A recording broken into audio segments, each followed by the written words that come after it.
than some of the other girls. She's definitely very intelligent and thoughtful. She kind of looks at the whole big picture of things. She's not quite as geeky as Chris, but they connect in a lot of ways. Mike is like big guy on campus. He's the class president who has some charm and has a brain. And I don't know, people seem to like Mike. He gets away with a lot, though.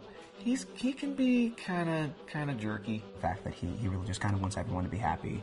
I mean, he's a people pleaser, and I can definitely attest to being, you know, that guy. I'm always the friend that wants everybody to be happy and wants everybody to be taken care of, and that's definitely Matt.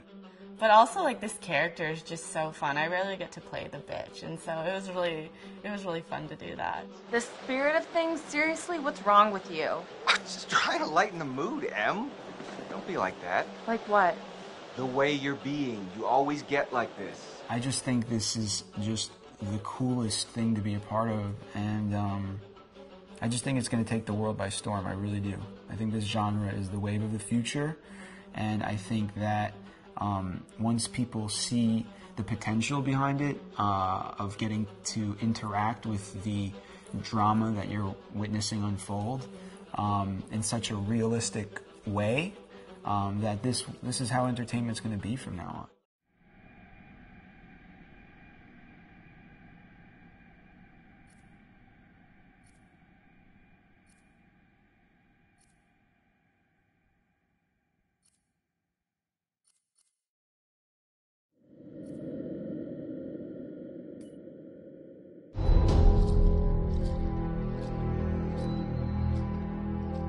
Just move over there. Go on, move. Let me say what I came to say. I'm here to tell you what you're up against being back on this mountain. You should never have returned. I don't know why you did after what happened last year. You mean with Hannah and Beth? Yeah, how could you know without being involved? I don't take kindly to you kids coming up here to my mountain. Your mountain. The mountain don't belong to me, it's true. But it don't belong to the Washingtons. This mountain belongs to the Wendigo. Hi, this is Lee Robinson, production designer at Supermassive Games. Understanding the ancient myths of the Wendigo was key for their development that helped the visual look. Through sketches and concepts, these elements were visualized, such as eyes being milky, almost dead, with loss of lips and eyelids due to frostbite, fangs growing and arms and legs getting longer, with skin hardening and thickening to look snarling and menacing, yet withered and lean. What the hell was that? Another fucking piece of... Fingers and toenails extending like claws, allowing them to climb effortlessly. We made them look gaunt and weathered, and having ragged remains of clothes they wore. Blood-stained and rotten, with patches of hair still remaining, they retained strong skeletal limbs, which enable them to be agile and quick through the environment. Where are you? My name is Jamie Gallipo, animation director at Supermassive.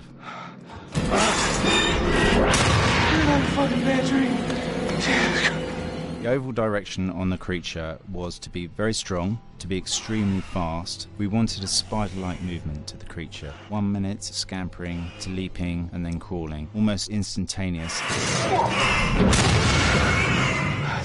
And finally, we wanted the creature to have this real, uncontrollable thirst for flesh.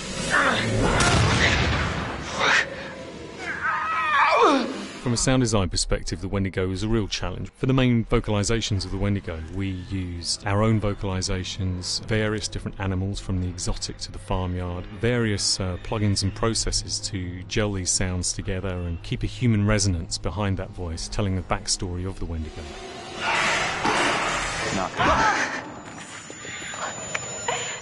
During the chase sequences, the anger of the Wendigo is felt by encircling breaths, screams and screeches that essentially chase you as you're being chased by the Wendigo.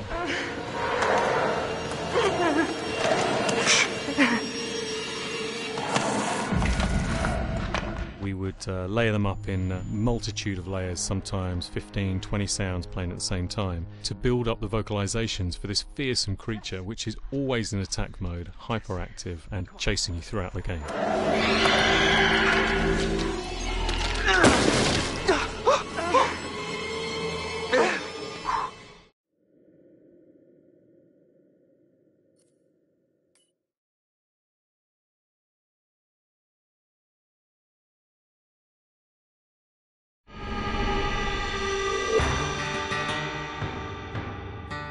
America's North Woods border region. Within this land of 10,000 lakes and miles of dense timber, a hideous creature is believed to lurk. The North Woods is probably one of the last frontiers in America. There's still a lot of places in this area that hasn't been set foot by man. Monsters and mysteries exist here because it is remote. Up in the North Woods, winters are long. In times of biting cold and isolation, a devouring monster is believed to come forth. It's terrorized native people for generations. Growing up, I was told, like, don't go outside, the Wendigo will get you.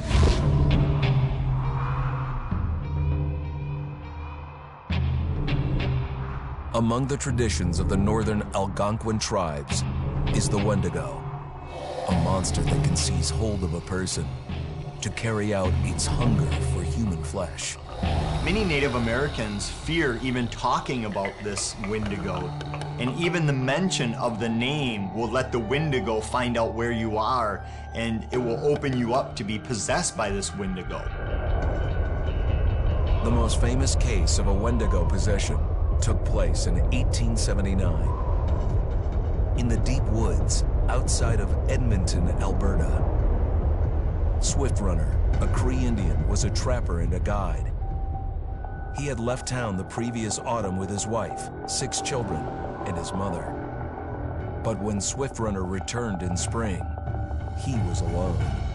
Swift Runner came into a nearby village telling this heartbreaking tale. I had to watch them starve to death. Of his family being killed by starvation, and that he was the only survivor. My whole family gone. It wasn't hard to understand a family falling victim to a brutal winter. To even not. Yet something was suspicious about Swift Runner. He was a strapping man, and he came into town weighing over 200 pounds. It didn't look like somebody who had just weathered a terrible winter. He wasn't malnourished, didn't look like he was starving. He looked healthier than ever. After a few nights, it became clear that something was wrong. He started having night terrors, screaming in his sleep. I am the Wendigo! Villagers alerted the police. Swift Runner actually guided them back to his winter cabin.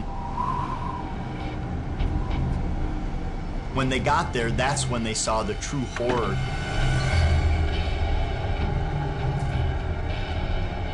Human skulls were scattered around, many bones, some of which had been snapped in half, and the marrow inside had been drained. They had never seen anything like it. Swift Runner had killed his entire family, shooting them, hitting them with an axe, strangling, and then eating most of their bodies.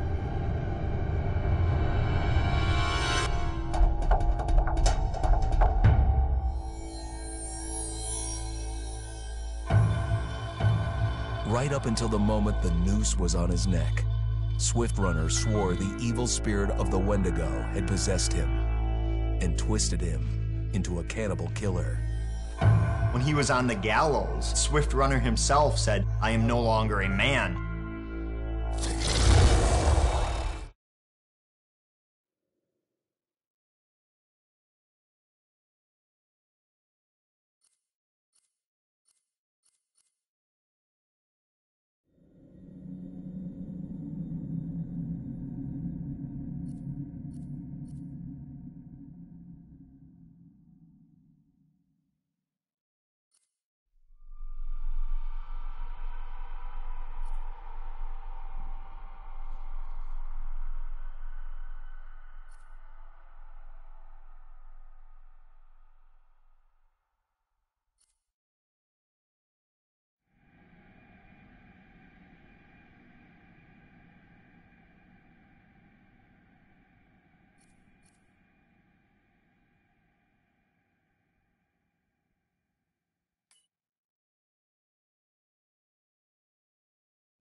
Hi, Larry.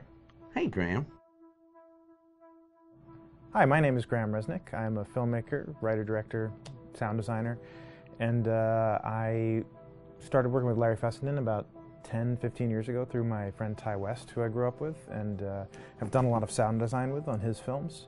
And he was producing Ty's films at the time, and Ty introduced me to Larry. Larry produced my first feature, and we've written together on several projects. My name is Larry Fessenden. I'm a filmmaker. I run Glass Eye Pix, which is an independent production company out of New York. We make indie movies, a lot of scary movies as well. And I got a call to audition to write this video game.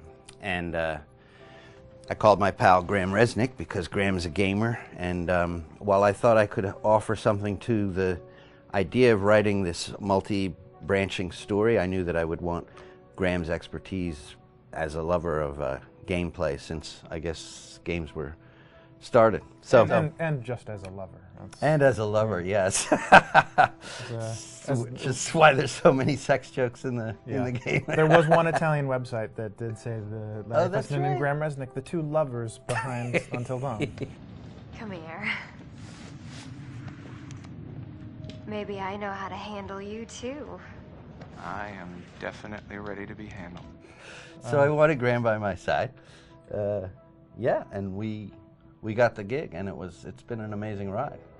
Oh, hell yeah. Oh my god, she's taking her shirt off. What? Oh my god. Matt, what are you doing here? Hannah. I'm sorry, Hannah. This all got out of hand, but... So in the game, the basic setup is that a year prior to the game's start, all these kids had gone up to a ski lodge that was owned by the parents of one of the kids, or a couple of the kids, and some of the teenagers played a prank on some of the other teenagers, and the terrible tragedy occurred when a few of them, two sisters, ran out into a blizzard, and were never seen from again.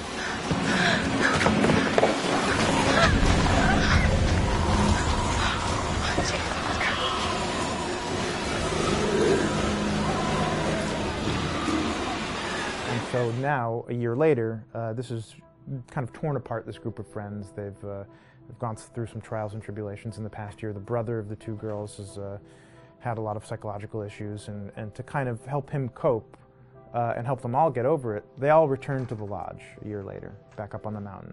And the idea is to get over it, but... the healing does not begin. Yeah, and these kids are all trying to find themselves. They've been through a trauma, but in general, they're just teenagers trying to figure out who they are. So they're all kind of falling into the patterns, the stereotypes, the characters they see on TV and in the movies. I think we were very interested in taking genre tropes and kind of making them sort of refresh them.